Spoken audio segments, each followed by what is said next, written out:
Hello, kia ora, and welcome to the Creative Matters podcast, where we have inspiring conversations with artists from Aotearoa, New Zealand. I'm your host, Mandy Jakic.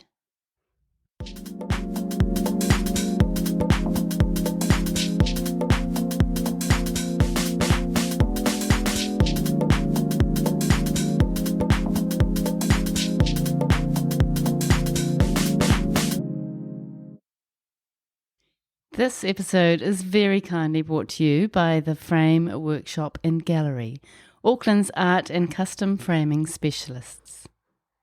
I popped into the Frame Gallery in Jervois Road, Herne Bay, which is in Tamaki Makaurau, Auckland, a few weeks ago and met the team there, who are amazing.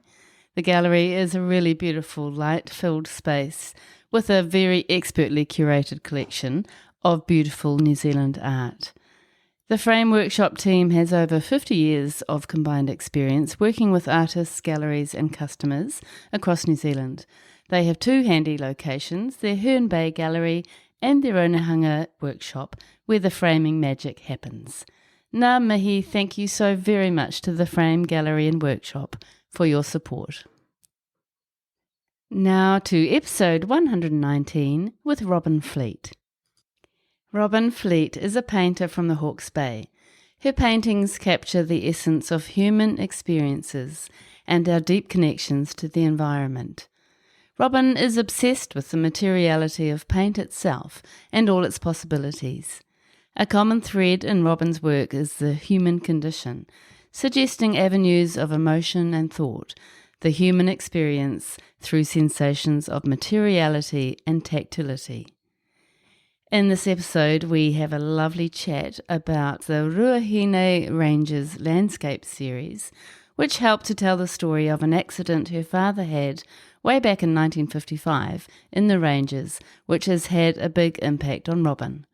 Robyn talks about her jury member portrait series and where these characters come from, her deep connection to land, people and animals, especially her cats and her gorgeous lab retriever cross, Fred, how she likes to paint and why she is drawn to dark, moody landscapes.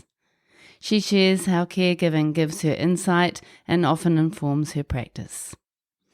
Robyn has a solo show coming up at the Frame Workshop and Gallery from the 9th of May to the 25th of May 2024, with an opening event on May the 9th from 4 p.m. to 6 p.m. I absolutely can't wait to meet Robyn in person and see her incredible collection of work. I hope you can come. Good morning, Robyn. Good morning, Mandy. It's so lovely to meet you. Thank you very much for being on the podcast. Thanks for having me. Lovely to meet you too. You're all the way down in Hastings, aren't you, in the Hawke's Bay? Yes, yeah, in the old Hastings. Nice, it's beautiful down there. I just love it. And you were actually born in Hastings, weren't you, in 1974? That's right, at the Memorial Hospital, Hastings Memorial. Amazing. And you're back where you started? Back where I started. So can you take us back to those days in the 70s in Hastings and tell us a little bit about the kind of child you were? Well, I think I was quite a quiet child, a shy child, always loved drawing, making little sand castles and things like that. And we grew up in Murdoch Road with my brother and sister and our cat, Mainbrace. And yeah, we lived a very simple, quiet life in the 70s. Yeah, just your ordinary Kiwi family. Yeah. Were you one of those children who like to draw or paint or get creative? I loved drawing and painting. I was always making cards, things like that. If anyone was sick, and I was always on the floor. I can remember being on the floor in the lounge at nighttime. Those were the days when you had your big colouring in books with the big black outlines. And back then I was always trying to be very tidy and, colour in the lines, which now is completely opposite. I think Yeah. I've untrained, you untrain yourself to not be so perfect in between the lines. And how did you go at high school with art? Was that something that started to develop at that time? I think high school, not really. I remember, actually, to be honest, a lot of my art through high school days, I can't really remember. I do remember being in my art classes, but I always felt back then that I was never good enough. And I don't know whether it's that whole sort of, you're given one brief to do and it's the same as everybody else's. And there was always the one that was perfect. So I think you always measured yourself against the other person. And I think it it may have put me off a wee bit. Yeah. Yeah, because it was looked at differently. Mm. Yeah, it's such a I shame when think, that happens, isn't it, at school? It is often more sort of formulaic and you're all striving for the same product. I just wish that high school had the opportunity to encourage children to come up with their own interpretation of stuff. And so that mm, they, especially when you're a little bit younger, when it is very much prescribed. And then, maybe that wouldn't put people off like it put me off as well in year nine.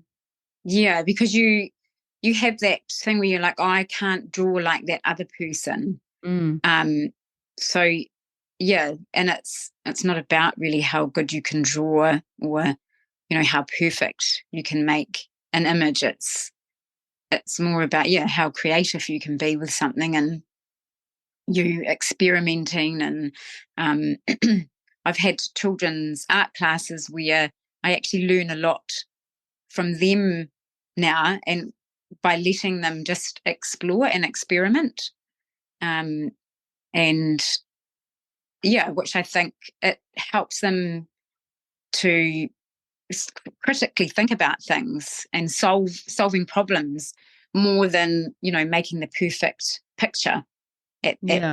the end of the outcome. Mm. Mm. And that sort Yeah. of idea of creating something that feels really realistic.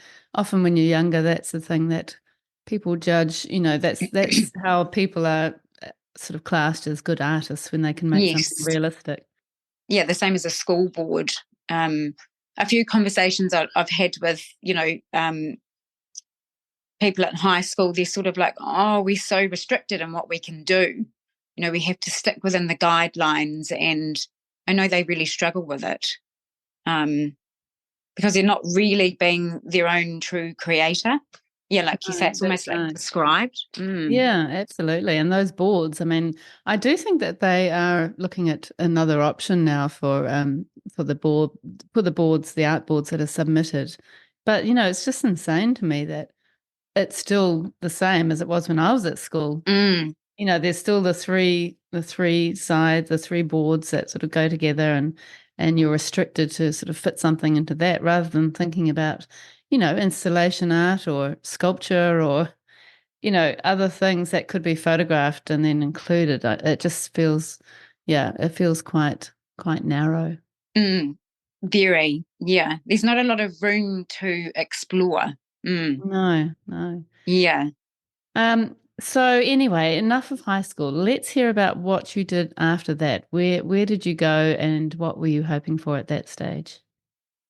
After high school, well, I was a little bit naughty at high school, really. So I finished high school in fifth form, and I decided to be a hairdresser, which was quite creative, being a hairdresser.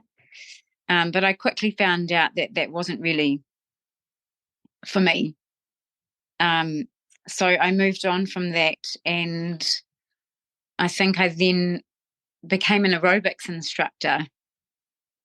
And I did lots of little sort of part-time jobs. I didn't really know what I wanted to do, I think. Yeah. And art was far away from me then. I sort of lost the whole momentum, I suppose. Yeah. Mm, mm, Um, yes, and I worked part-time at a clothing store, which was creative. I loved putting all the clothes and things like that together and window displays, those kind of things. So I suppose it was still there in the background. Um, and yeah, but my main focus then was to become a fitness instructor. Yeah. So Yeah. I went on from that, and I actually I moved to Sydney when I was 20, and I moved there with one of my girlfriends. She was a Manalea. She was a Greek girl, and we decided to pack one suitcase each and jumped on the plane.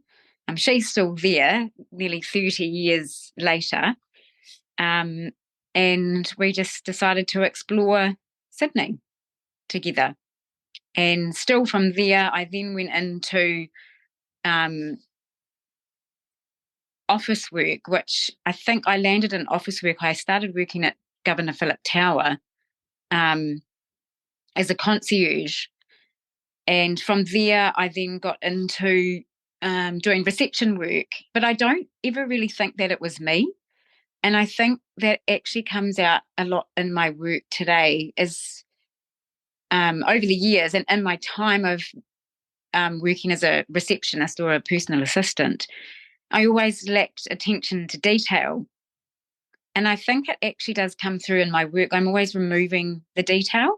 My brain doesn't seem to operate with detail. Um, so, yeah, I spent 15 years in Sydney, going back and forward to Europe. Um, and in that time in Sydney, I think it would have been in around 2003, I decided that I would like to do children's illustration. So I went on to do a children's illustration course, and I sort of just mucked around with that for a little while, creating storyboards and bits and pieces like that. Still not really sort of knowing where I was going. Mm. Um, and yeah, and then I started nannying. Mm. And then Wow. that took me around the world, which was lovely. I met up with some lovely families. I went to Spain and England, and then just got to travel around, to quite a few different countries, which was great. Mm. And I think, yeah, I was drawing then. That's when I started to draw again. After the children's illustration, I got stuck into the drawing side of things. Yeah.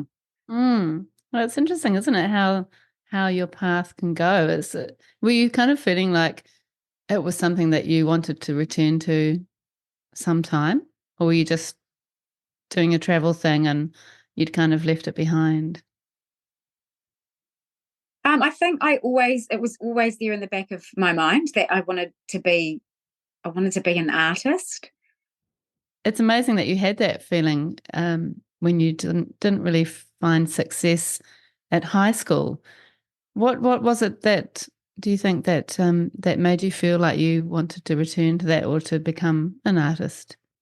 I think it was just it was like um, a necessity. It was like a need. It was I felt compelled. It was like something I had to do. And then being exposed to all the amazing art galleries in Europe. I mean, at the time, sometimes I didn't really know what I was looking at. I'd love to go back now because of the appreciation that I have. Um, yeah, and I think it just opened up my world, and um, and from there, really, I just started thinking that I wanted to do something creative in my life. Yeah. Um, and I think with the children's illustration, I actually then thought about doing animation. Um, and when I decided to move back to New Zealand, I went to Wellington first and went and had a look at, was it at Massey University? Yeah, the animation course that they had there. Um, and then I decided that I didn't want to stay in Wellington. So I came home back to Hawke's Bay and I checked out EIT. So I signed up for there, and I just did the 3-month foundation course to start with. And that's really where it all began. It just opened up my world completely. It changed everything. Yeah. Wow. It was the best thing I ever did. Really? And how old were Yeah. you at that point? So I was 35 then. Yeah. Wow, Mm. that's so good that you went back to study. And did you feel like you needed to study to go to sort of kickstart that art, or that art career that you were hoping for? I did. I felt like I needed some sort of direction, because I remember doing a few paintings, and that was with acrylics, and I thought, oh gosh, these are terrible. Like, what can I do to inform myself better? How do I, how can I express myself better? So yeah, I took up the foundation course, and that was a lot of experimentation, which I think, it opens you up to what art can be. Yeah. And not just, as we were talking before, like, it's not just about um the product at the end, your image. It's not about making the perfect picture, or yeah. It's about the process, the creative process. It's about process. Yeah, that's what I was trying to say. It's yeah. And I think too, coming back to that, I love processes. Yeah. Yeah. And so were you starting to find your love of paint and your love of painting in that time? I did actually. When I went on to level 4 from the foundation course, um, I got accepted to do I think it was the diploma, um, and did lots of different medias. Like, we had paint, sculpture, clay, print, um, metalwork, woodwork, and I loved doing all of them. And I think originally I was actually going to take up printing, and then I all of a sudden one day I just started painting, and I just fell in love with paint, and I started using oil paints, and I think that changed everything. And were you creating portraits or landscapes then? No, landscapes were way off my vision. I didn't think I'd ever paint landscapes. I started off, copying lots of the great artists like Van Gogh, who else? Matisse. I really fell in love with Matisse. I just loved his use of color.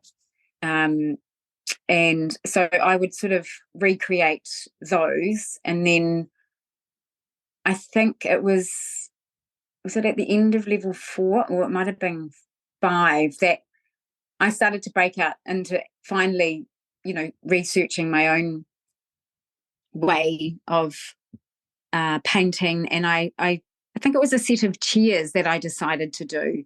It was, I love chairs. I think I love chairs because, especially old chairs, they've got a little bit of history with them. And you have your favorite chair, or your grandfather's had his favorite chair, or your grandmother, or your dog, or your cat.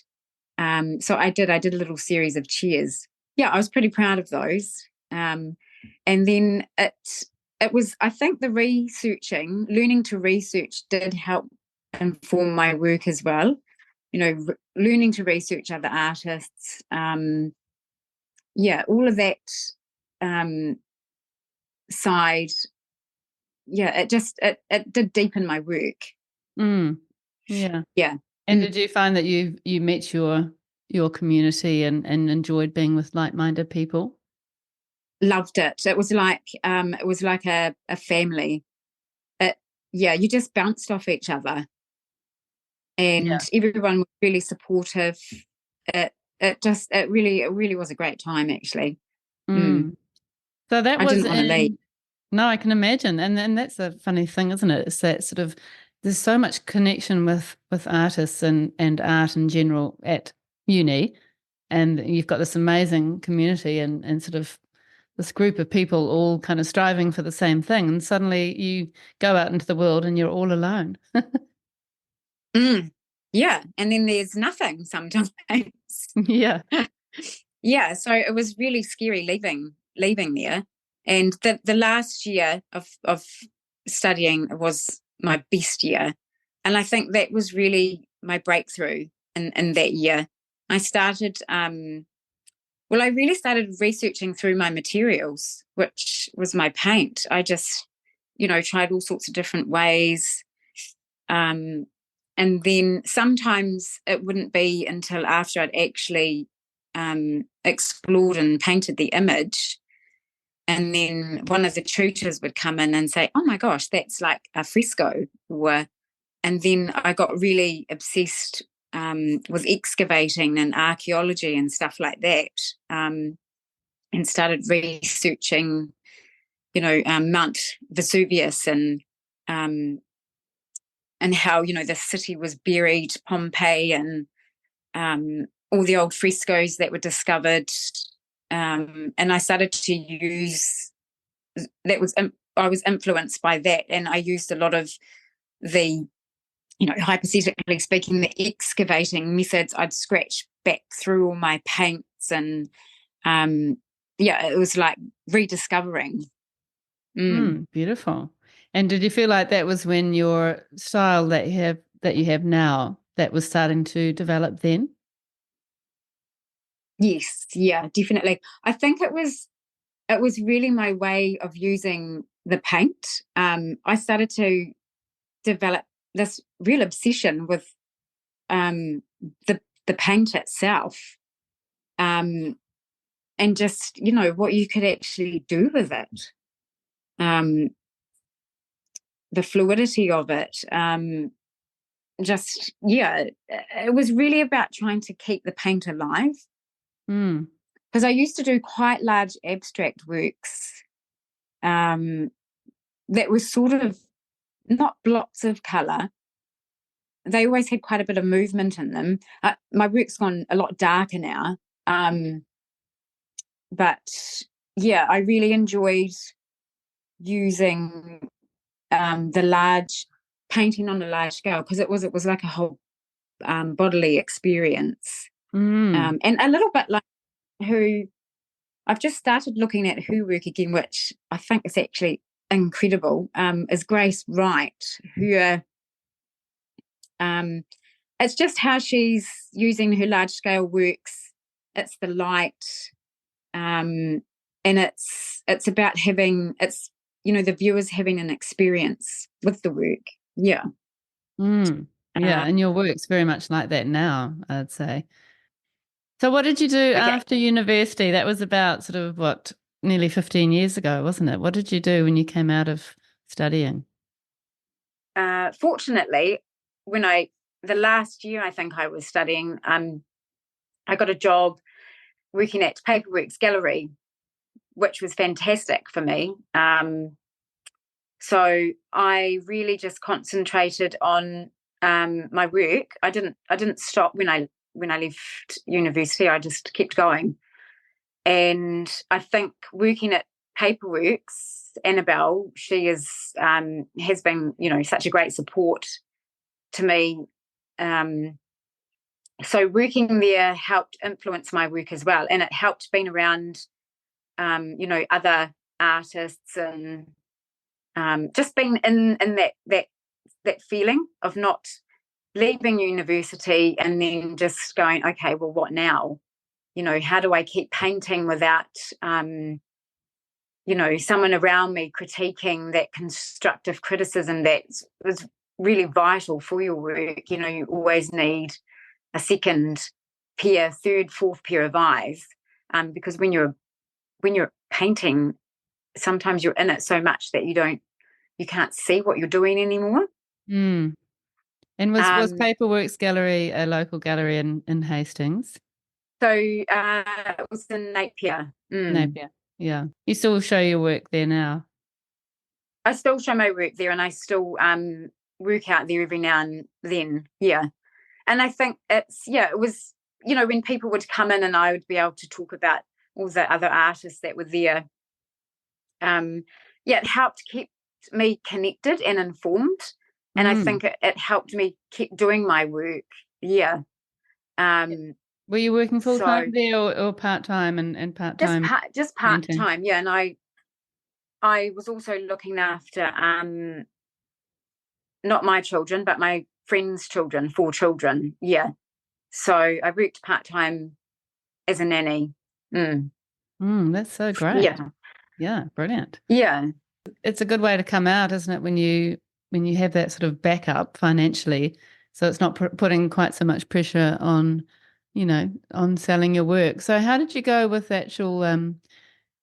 actually selling and making at that time? Were you starting to get a little bit of a following, or did that take a bit longer? I think it did take a bit longer. I started to sell quite well through Paperworks Gallery. I mean, like, it isn't always about selling, but it was a really good motivator. It was like, oh wow, someone's actually purchased my work. That's amazing. So yeah, and then I just kept going and exploring, new ways of working. And then, actually, my friend and I, Susan, she is an amazing artist. She does mostly sculpture work. We decided to get a studio together. So we got this enormous studio in Hastings, and that's where we started doing children's art classes and a few adult ones. So that was great as well, but that just about killed us financially. We had these huge visions of creating this amazing art school, but it didn't work like that. So we terminated the lease, and then we went down to a smaller size studio in Hastings and Heratong Street, and we did actually open up a little gallery, which was called the Contemporary Room. But then we also found that was quite tricky because our studio was out the back. So then you'd get people coming in all the time, obviously. Yeah, while you were busy trying to paint. Yeah.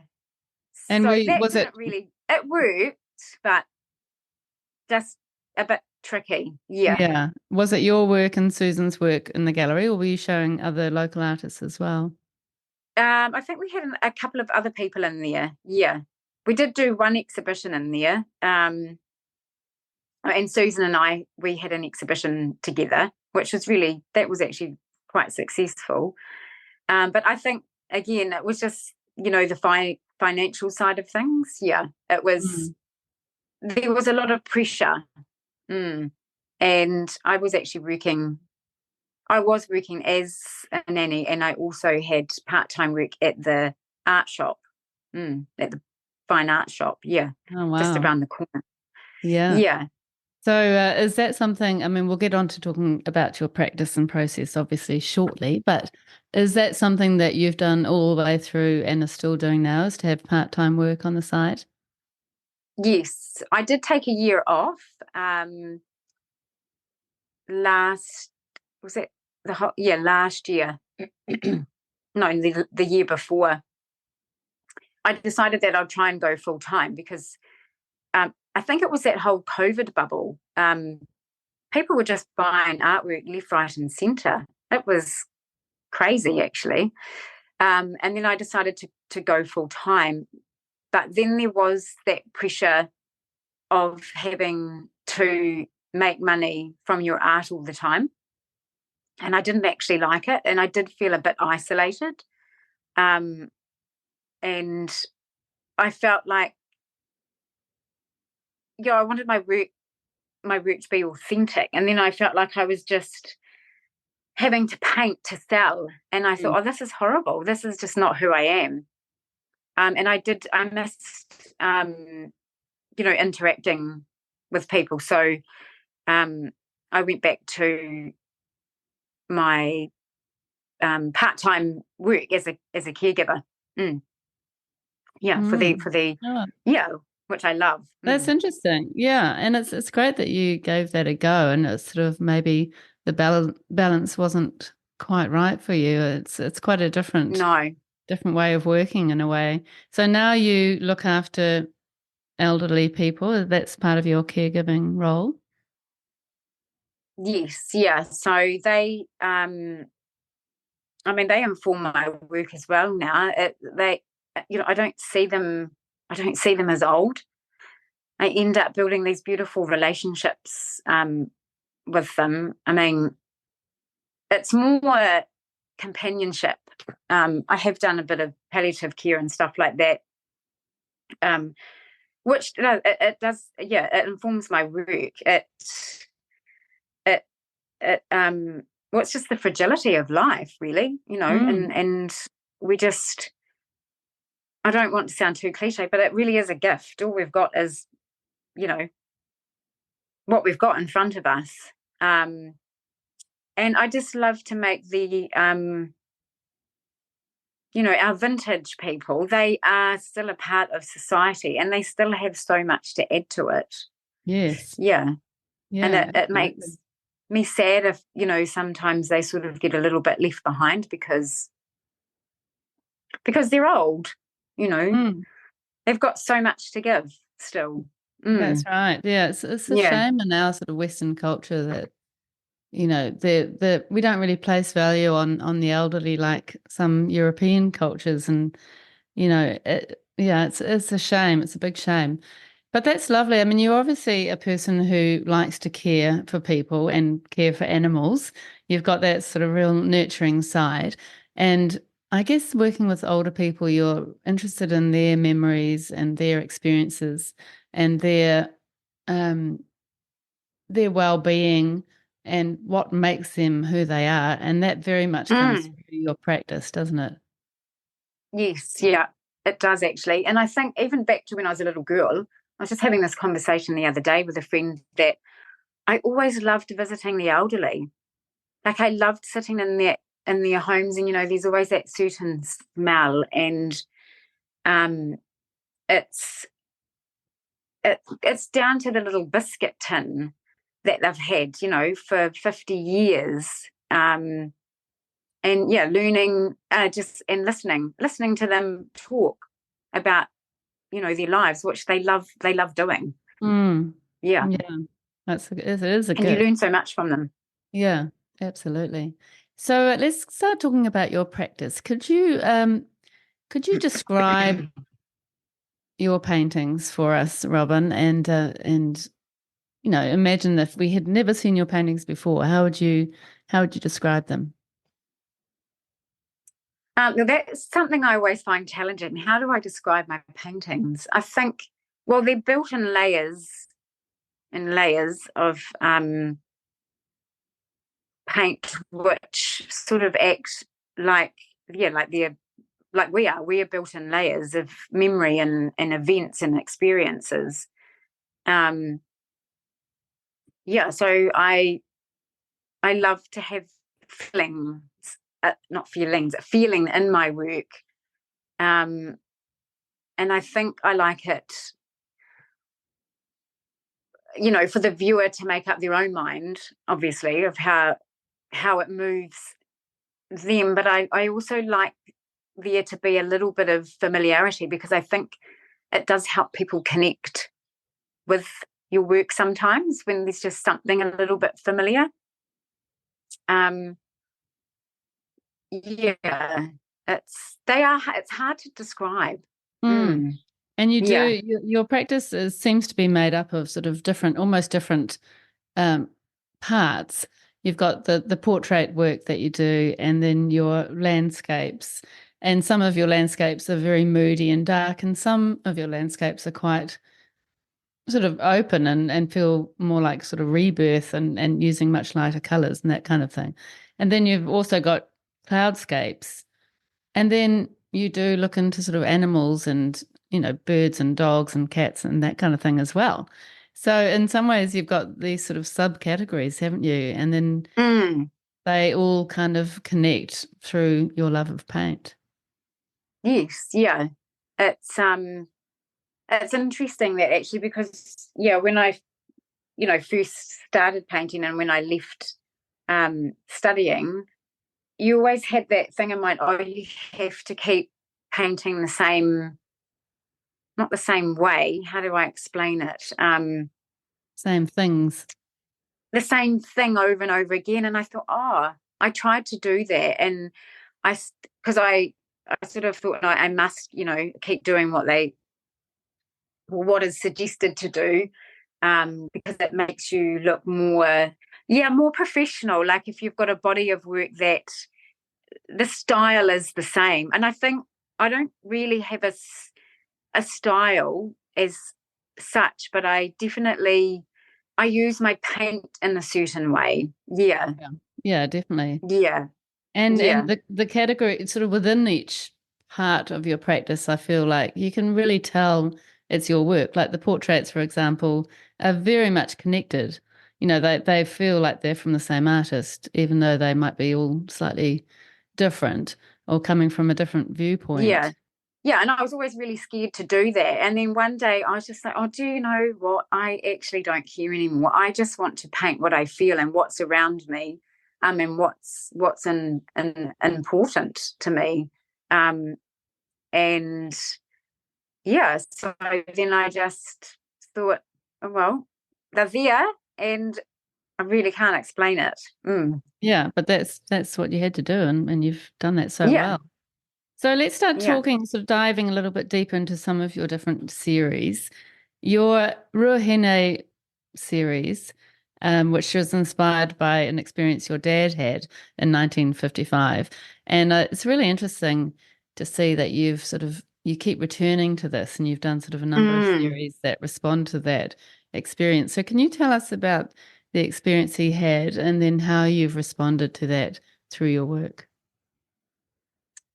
Well, Dad, when we were little, Mum used to keep an old, the photo box, and there was this article in there, and from the newspaper clippings, and it was of a picture of Dad when he was 26 years old, and a story about his accident in the Ruahines, and I was always fascinated with it, and I remember looking at it over and over again, and Dad didn't really talk about it that much. It wasn't really until his later years that I would ask him, a few questions about it. And it was when he was deer culling. And yeah, so he was at the hut, and him and his friend, I can't remember his name now, but he actually wrote a book, and it's got a little chapter of Dad in it, which Dad said some of those parts aren't true that are there. Yeah. It's quite funny what was written, actually. Anyway, yeah, they had set off on a tramp, and Dad slipped and fell into the creek. It actually wasn't that far from the hut in Waikamaka up in the Ruahines. And he was very lucky that he had his friend with him, and it was actually summer, in the summer months, in December, the 5th of December. If it had been cold, I don't think he would have survived. So he couldn't move, and he was in running water. He was in the creek. So his friend had to hike all the way back to the homestead in Wakarara, and there was a doctor there. And so they actually had to get 17 men to come in and carry him out over, these enormous perpendicular cliffs. Dad, he couldn't move his legs or anything. I mean, he couldn't even, as Dad put it, I couldn't even pedal. So, oh, wow. Yeah.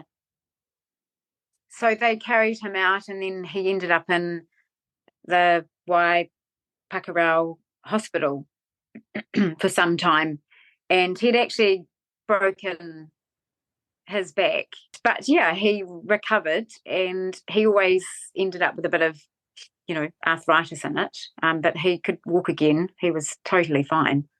But yeah, I was always just fascinated that, Dad said that he was just laying there thinking, oh, well, I'm either going to make it or I'm not. But he said he never really gave up the thought that, he thought that someone would come back to get him and he'd be okay. He was pretty stoic, Dad.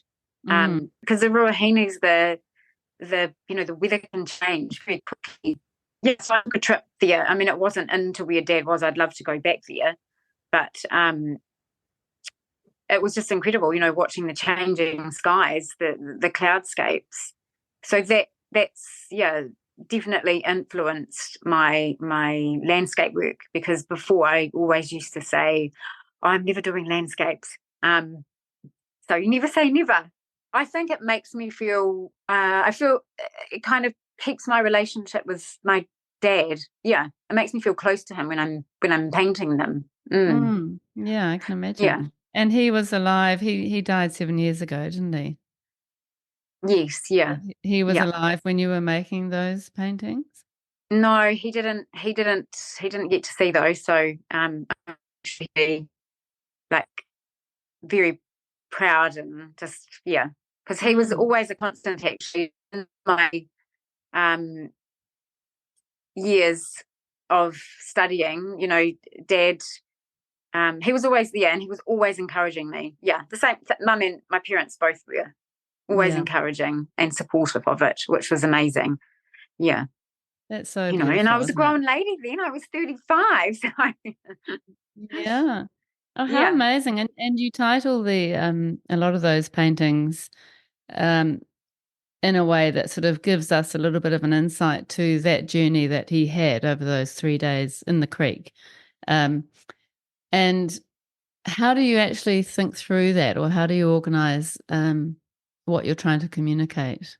I just think about that yourself. I suppose if is it 10 minutes? 10 minutes is gone, 10 minutes away. Maybe tomorrow, they'll arrive. We had no cell phone. Well, there were no telephones or anything like that back then. So it was the waiting. Yeah. And just, keeping on talking to yourself, knowing that, I will get out of here alive. Yeah. So you're almost kind of telling your dad's story sort of through your work and through your titles. Yes, yeah. Which is really, really special. Yeah. It's such a shame he never got to see those works. I know, it is actually. I do hear him sometimes because I can never find the hammer. So, and when I'm thinking of him, the hammer seems to appear. So, Really? yeah, he's around. Oh, I'm sure he is. And what can you describe what those landscapes actually look like? Well, I do love grey, well, moody, not just grey, but atmospheric skies. So I think, a lot of they're very atmospheric, and they're quite moody, but there's always a little bit of light in them. It might not seem like it at the time. I have painted smaller landscapes, but I do quite like them large, because I think you are experiencing, the whole feeling of them. You're putting yourself into it. In fact, I've got a big one out at Paperworks, and when I was working out there a few months ago, I had these 3 guys came in, and they were fantastic to talk to, because he really liked this big Ruahine's painting that I've done, because they work on the power windmills up in the Ruahines. And so I explained to him about the painting, and he said, "Oh my goodness," he goes, "that's exactly what I see." Really? So I said, "Oh, that's quite amazing." Yeah, he said, "It looks exactly like that." He said, "I've got the feeling." That's great. It was really nice of him. That is really nice. Yeah, it's nice to get that feedback. And when you went in there, even though you haven't been back to where your dad had his accident, did you take photographs and do you use those for reference, or is it really just stuff that's coming out of your head? But both, really. I did take photos, yeah, and a lot of it's just coming out of my head. But I think when I did do that, it was just an overnight walk to one of the huts, and you were up in the clouds. I do draw from those photos quite often. I've been painting them for nearly 7 years now, not long after Dad passed away, and I think it was to honour him. But so I think a lot of it is just feeling now. Yeah. Mm. Mm. Well, it's lovely that And you have something that connects with your dad. Yeah. Yeah. So yeah, and I sort of said at one point, okay, that's it, I'm not doing anymore, but I just keep coming back to them because Mm. there's always, a new way to explore, experiment with them, yeah. So yeah. And they are, I mean, you're not really capturing detail. I mean, you said earlier on that you didn't feel like you had an eye for detail.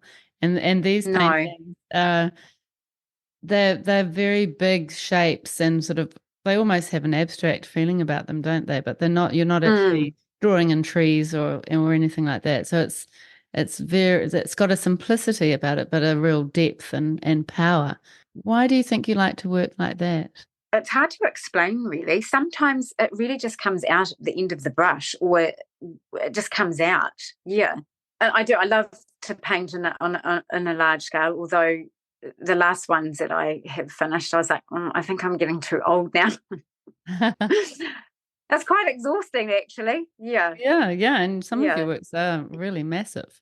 Yeah, and you've said that you love paint and you love to experiment with paint. How do you manage the paint with your landscapes? So I use liquids and a little bit of turps, and I use all sorts of different tools. I'll use rags, my hands, all sorts of different brushes, and my brushes aren't just normal painting brushes. I quite often go to Martin and I'll buy like a giant fence painting brush, to get some of those um, big movements in them.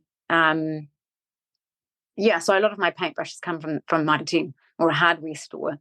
Yeah, and I paint in layers, and I always start off with burnt sienna or burnt umber. I don't really like painting straight onto a white canvas. I always find that quite scary.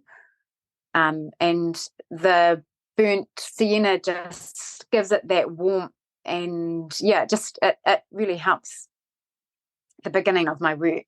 Yeah, and then Mm. sometimes I'll just start with um, one mark and then go from there.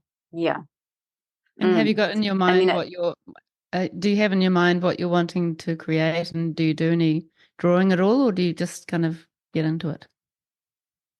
I just get into it. Yeah, I don't do any pre-drawings of my landscapes. They just appear, really. Yeah, I do have. I always have, something in my mind how I would like them to be executed. That doesn't always happen.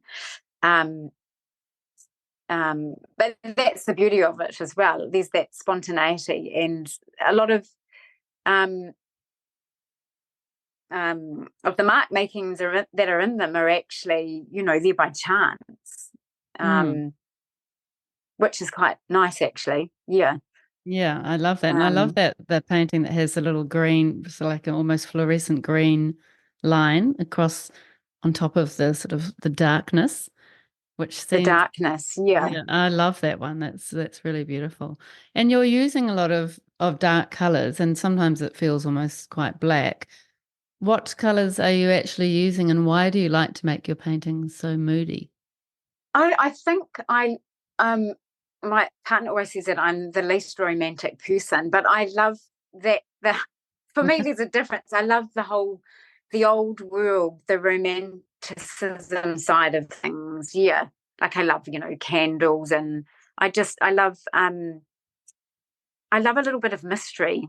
Yeah, most people think I'm a bit strange because I don't really enjoy summer. I do love blue skies, but I love being under a dark, moody cloud or sky. Mm, Yeah, mm, there's just a thing about it. It really mm. stirs me, and mm, That's interesting. I wonder where that yeah, comes from. it makes me happy. That's great. A lot of people are very unhappy when it's dark and moody and dark Yeah, clouds and rain and winter. That can really affect people, can't it?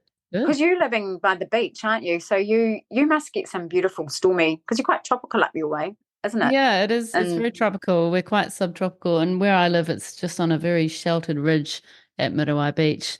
Most of Muriwai gets a lot of wind, but we're really super sheltered, so we can grow, bananas and hibiscus and all sorts in the garden. It's a great spot. But it is close to the beach, and the thing I love the most about living here is, we look over the beach, and can see sort of up the beach, but we can also see the horizon. And so I just love watching weather coming in. But you never feel, it's not like you're in the sort of bowels of a suburb where you can't really see out. You can see everything coming, and it's just so beautiful to observe. And then you become a part of that weather, whatever it is.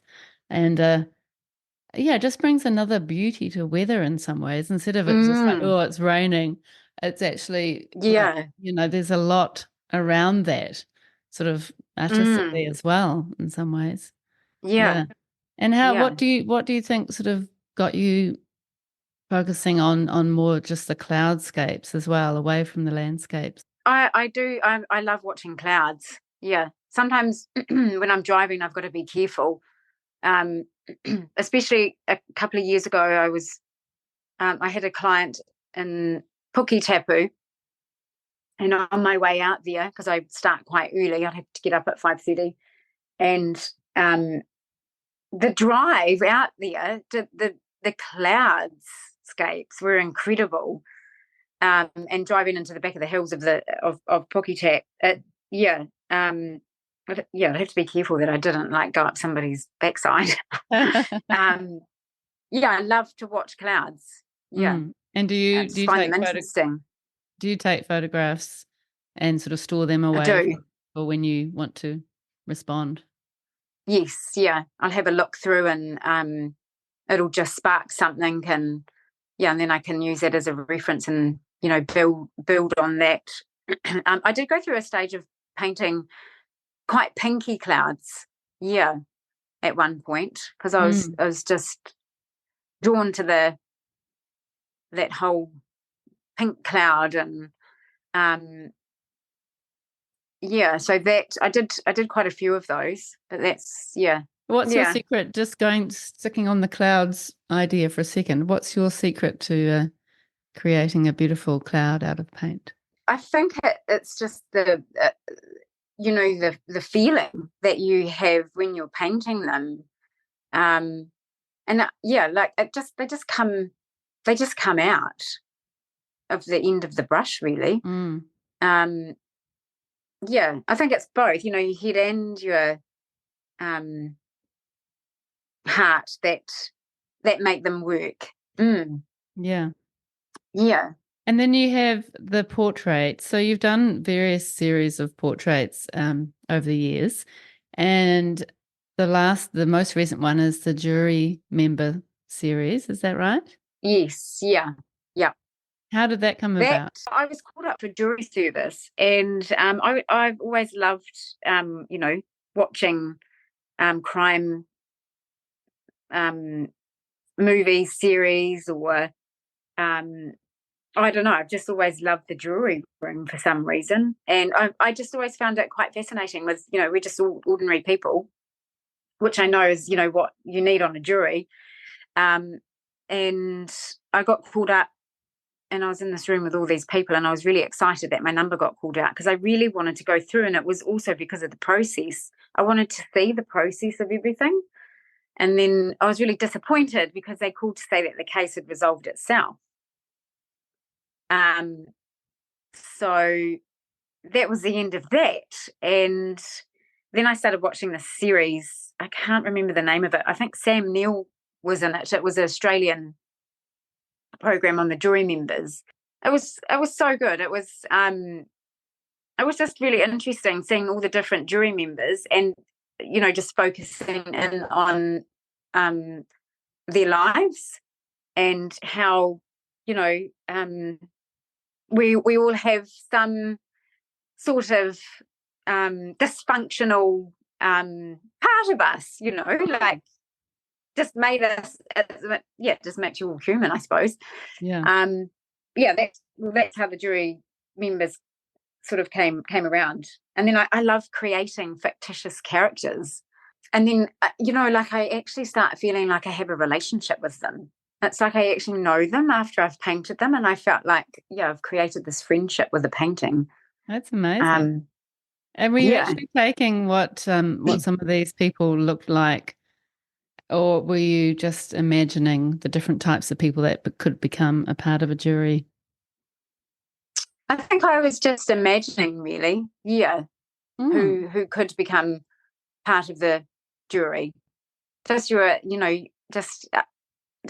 ordinary person like yeah, myself. You just, yeah. yeah, I love that. and I've never been on a jury actually. I have been called up, but I've never done jury service. It's quite interesting, mm, isn't it? It could be yeah, really quite fascinating, I imagine. yeah, Or yeah. it could be also quite traumatic.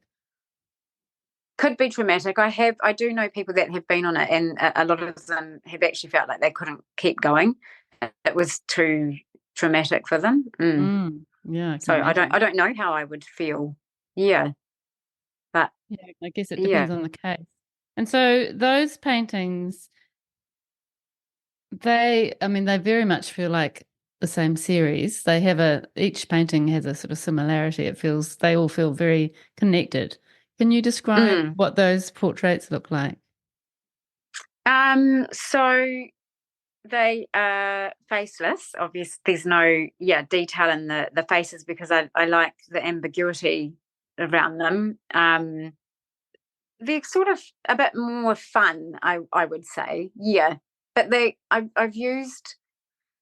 mostly used the bluey blacks because there is also that little bit of mystery with them. And the little um splashes of orange or pink just add that little bit of fun element to them. Mm, Um, and they're quite quirky. Yeah, yeah, they are yeah. quirky, but they are very engaging. I mean, there's something about them that I can imagine audiences just loving, and they would bring their own experiences and memories to those paintings as well, which Mm, kind of cool. And because you're not putting the face on, then it has that it can connect on all levels to different people. yeah, Yeah. yeah. And I love the backgrounds are quite sort of often just one color, but still quite painterly at times, aren't they? Mm, yeah, Yeah, which is really striking. And then you've got the sort of the whole blue series, or the sort of the blue feel, which I guess is inspired by Picasso. Is that right? yeah, definitely. I do. I've always loved Picasso's blue series. It's funny because I don't really a fan of the color blue myself, but I love painting in blues. I don't. Mm, There's something about the black and the different blues. It just they're quite electric. It just makes the paint come alive. yeah, it's really so effective, and once again, you can see the connection with the landscapes. It's very sort of simple form in a way, and sort of simple Yeah, shapes, and they almost feel a little bit abstract, but not. but It's a not. sort of Yeah, yeah. It's got. No, I think all of your work is a bit like that. It's sort of a pull between abstract and realism, which is very striking, I think. And those paintings have a certain mystery a certain moodiness, I guess, that your landscapes Mm. have as well. They do feel really quite connected. And you've got the some of your paintings like the Wahine um, paintings, which I love. And so that is connecting with your Aotearoa culture, I presume, by painting what seems to be Māori women with korowai and pounamu earrings and that kind of thing. So Mm. are you wanting to connect with your New Zealand culture, or what are you wanting to say with these works? I think I am wanting to connect with my New Zealand culture. I feel, we are influenced by a lot of the Maori mythology. Like, I love all the Maori mythology ideals. I think, I mean, I don't have Maori in me, but I've got, lots of Maori relatives, um, and I've got a niece, she's in the kapahaka, and I know when I go to watch her in the kapahaka, it's just this overwhelming, um, well, it's quite a spiritual feeling, really. It just engulfs you. It's so beautiful that it's hard to put it into words. Um, and yeah, and I just feel like it's celebrating, you know, um, the beautiful culture that we have here in New Zealand. Yeah. And I Mm, think it comes down to understanding, respect, and then celebrating, you know. yeah. Yeah. And my grandfather, my mum's dad, he absolutely adored the Maori people and culture. And I mean, he even used to read the Maori Bible when he went to bed at night time. Really? Mm. Wow. And they lived in Palmerston, and Vanna and Grandad were beautiful people. Their door was open to everyone and anybody. Mm, Um, yeah, and then I had a lovely my one of my aunties. She was, and I spent quite a bit of time with them when I was in my teenage years. Was my uncle James. I mean, I've actually done a little tribute to him in my um, exhibition. Um, you know, a beautiful man, full of mana, and yeah, he just had this beautiful way about him. Mm. mm. Well, that's really beautiful. Yeah, yeah. Yeah, I love those works. So you do work in oils on canvas, also sometimes on loose linen, but sometimes stretched linen, and also on paper. Why do you like to work on different things, and what's your favorite? Oh, you just get a different feel. Uh, yeah, the paint sits differently. I actually love working on paper, but I would say that linen is definitely my favorite. Yeah, and I usually stretch my own canvases. Mm. Which is amazing, especially at those big ones. It would be exhausting. Yeah, those ones, yes, they Yeah. are now. I know you get up and it's like, oh gosh, I can't walk the next day because you. Yeah. And how do you decide which material you're going to work on? um, I think maybe it's just the feeling I want to get through the paint with the paint work. Yeah. Sometimes if I'm going to do something really heavy and textural, I wouldn't probably use linen. Um, I'd use canvas or board. Yeah. Um, don't very often paint in board. I have done a bit in the past, but not lately. Um, yeah, I don't know. There's something really beautiful about the linen. But if I am doing more textural sort of work, I'll use the canvas. I think it just holds it better. Yeah. Mm. Yeah. And it's kind of a shame to not see those beautiful linen threads come through the work. Mm. Yeah. I love that Yeah. element of linen. And you also do paint animals, birds, and as I said earlier, dogs and cats. I love your bird series, especially that one that is called In Flight, which you painted last year, where the bird seems to be picking up the sort of the leftovers from the humans or the rubbish that's been Yes. discarded by Yeah. humans. Yeah. What are you thinking with those bird paintings and then with the other animal paintings? Those bird paintings, I started researching about, as humans, how we're sort of, sometimes animals are actually doing our job. And I started reading the story in Paris, how they've got the is it the rooks? Yeah. They have been trained to go around and pick up all the rubbish that's been left by us. Oh, wow. It's, yeah, and I thought that was quite fascinating. Yeah. Um, so that's where that series came from, and I was going to start sort of exploring that a little bit more, but then I sort of went off on another tangent a wee bit. As you do. And Yeah. they have a similar feel once again, that they're quite dark, but then have sort of flashes of brightness through them, which are very Yeah. striking as well. And the dog, I mean, you have your dog Fred, who's a golden retriever or golden Labrador, is that right? Golden So lab. he's a cross. Yeah. Retriever slash lab. All Yeah. right. Yeah, and he's very He's curled cute. up over here. I haven't got Marley in the studio because I know he hasn't had his walk yet, so he'll be like really annoying. There he is. Oh, isn't he gorgeous? Very Just cute. waiting.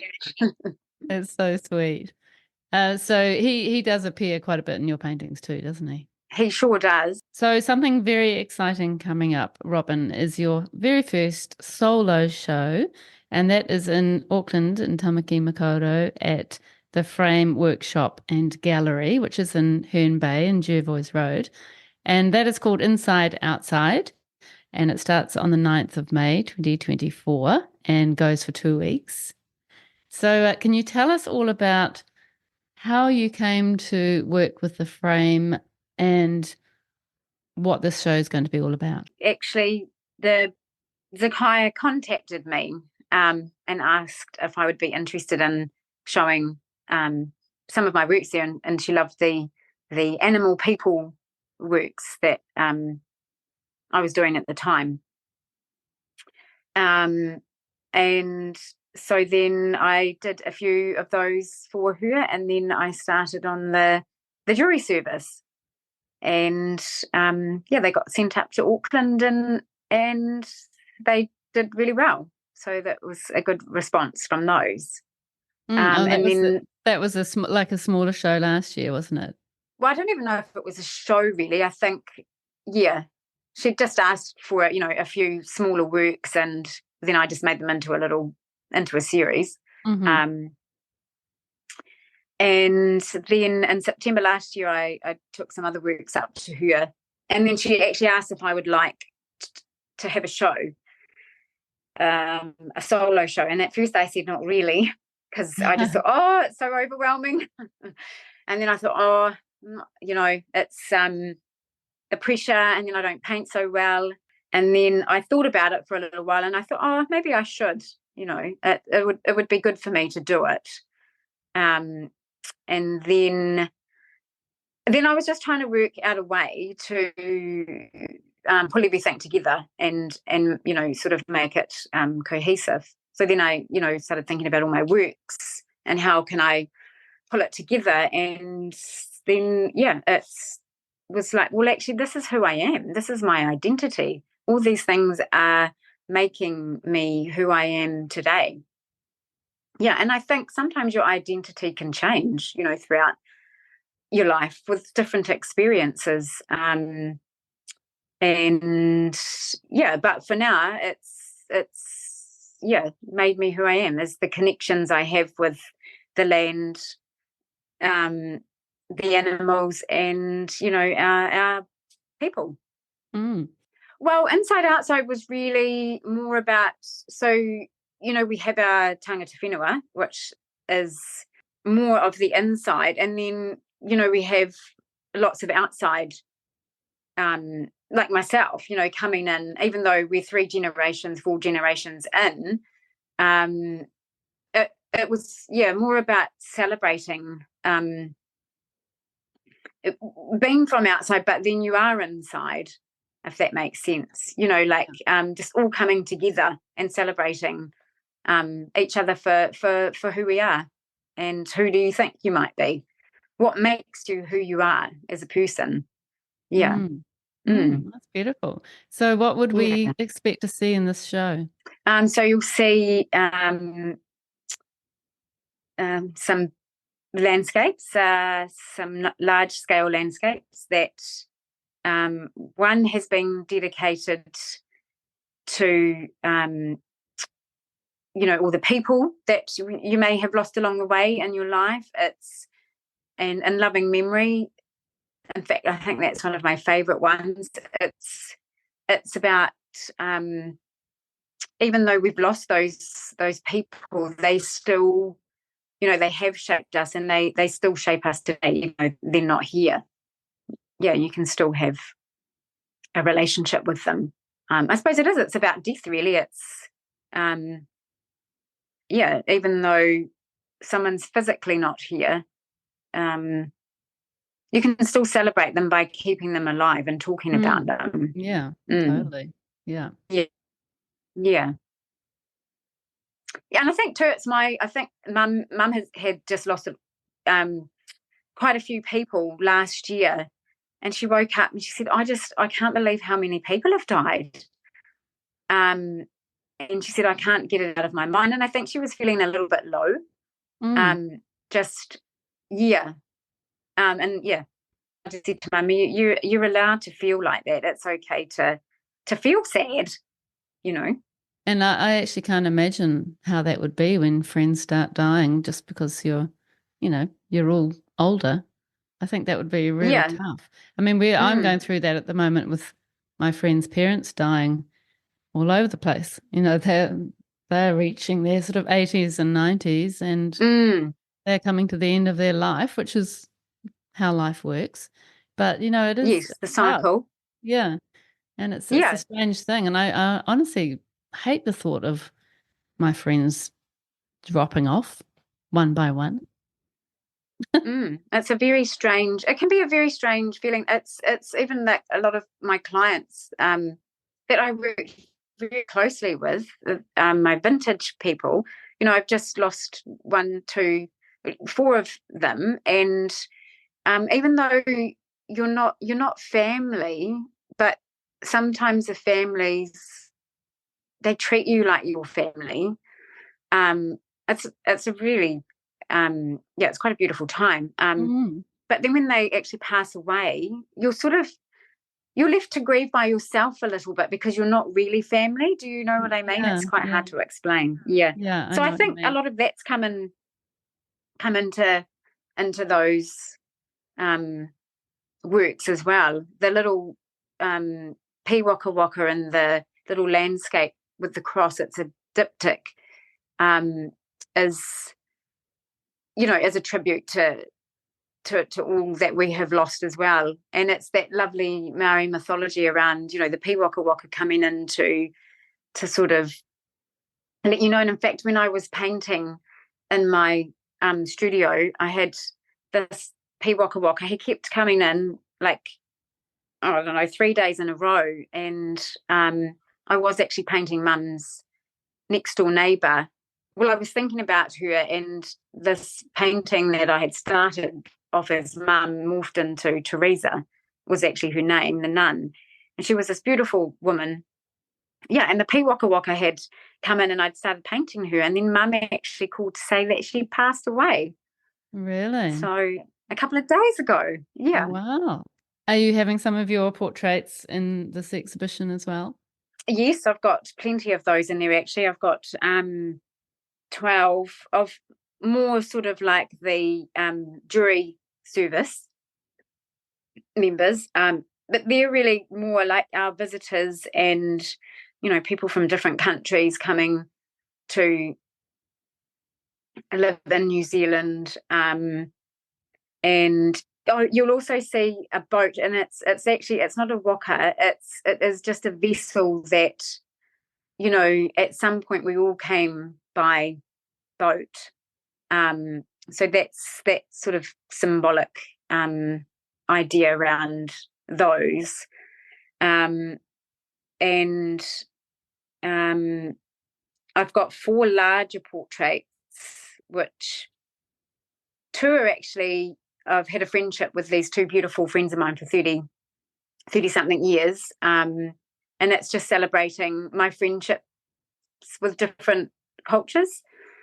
And then 2 of the other larger portraits are really a tribute to, one to my uncle and to this beautiful woman, lady, Bronwyn Thorpe, who was very supportive of my work in my earlier days.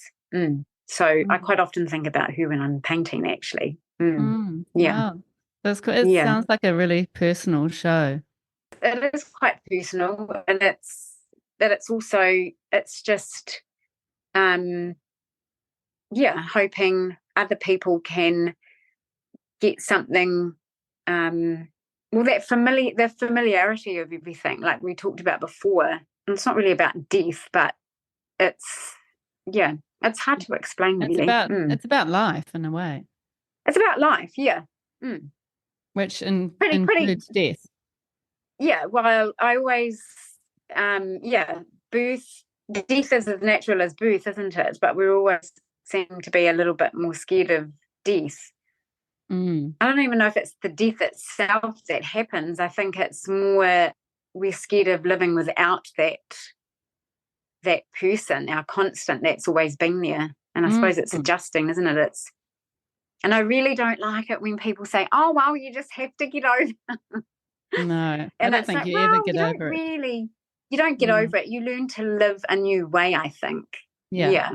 Yeah. Absolutely. Yeah. And it's the Yeah. same as we were talking about earlier with the before we started recording, when we lose a dog, it's a similar thing. It's that sort of real sense of loss.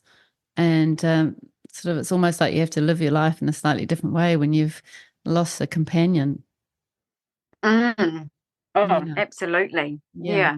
So that's going to be a really beautiful show. I can't wait to meet you in person at the opening, which is 9th of That will be May. lovely. Yes. And it's a gorgeous gallery, and we're very lucky because the Frame have supported this episode to come to air, which is much appreciated. And Zakaya there is amazing. So hopefully lots of the listeners can get along to your show. I'm sure they will love it. Yeah, Zakaya is amazing. Yeah, just so supportive, and going out of her way almost to just really, make it happen. Yeah. Yeah. And it's really Yeah. exciting that you're having your first solo show, and I'm sure it's going to be just the beginning. All right, well, let's get on to the questions, Robyn. Okay. Okay, what would you say to your younger artistic self? I would say just do it. Just do it. Don't think about it, just do it. Yeah, just start.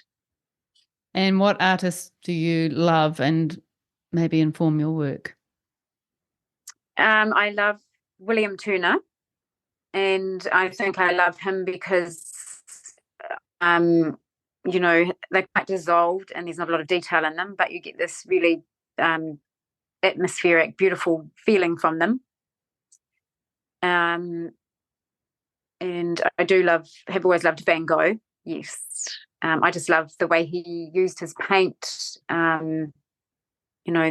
He was quite experimental. Well, not experimental to the contemporary side that is today, but you can just see, so many different ways he used his brushes. And I love marks from brushes, which you see a lot in those work. And you see a lot in your work. And you can see that connection. Yeah. I do quite like Egon Schiele as well. He's definitely influenced some of my work. Just that sort of heavy textural, it's very painterly, yeah. And I suppose a lot of the earlier, Gerhard Richter, I used to love looking at Rothko, de Kooning, a lot of those ones as well have influenced my work. Yeah. Mm. Yeah. Colour Fields, Helen Frankenthaler. Yeah. Yeah, beautiful. That's a great list. Yeah. Yeah. And what would you find is one of the biggest challenges being an artist? I think it is doing commissions. That's a huge challenge, and I think sometimes, you can feel quite depleted. So sometimes it's quite hard to start again. Yeah, yeah, and I think that's like yourself was saying, it's just it's good just to take a break and just listen to yourself. Mm. Yeah, yeah. And why do you think you make the work you make? I think I make the work I make. It's just a necessity. I just have to do it. Yeah. It just is there. And it's like when you do have that little break, it's like I've got to paint. I have to paint. And yeah, I suppose it's a form of therapy as well. Your mind is quiet when you're painting. Yeah. Most of the time. Yeah. Sometimes you can feel like, stabbing your canvas, but not very often. Oh, well, that's so nice. I mean, I've really enjoyed meeting you, Robyn, and as I said, I can't wait to see you in the flesh, and see your amazing show, which I'm really looking forward to. So yeah, it's going to be amazing, and I absolutely love your work, and you have inspired me to get my paints out. And yeah, Good. it's been lovely meeting you. Thank you so much for coming on the podcast. Oh, thanks for having me, Mandy. It's been amazing chatting to you. Yeah.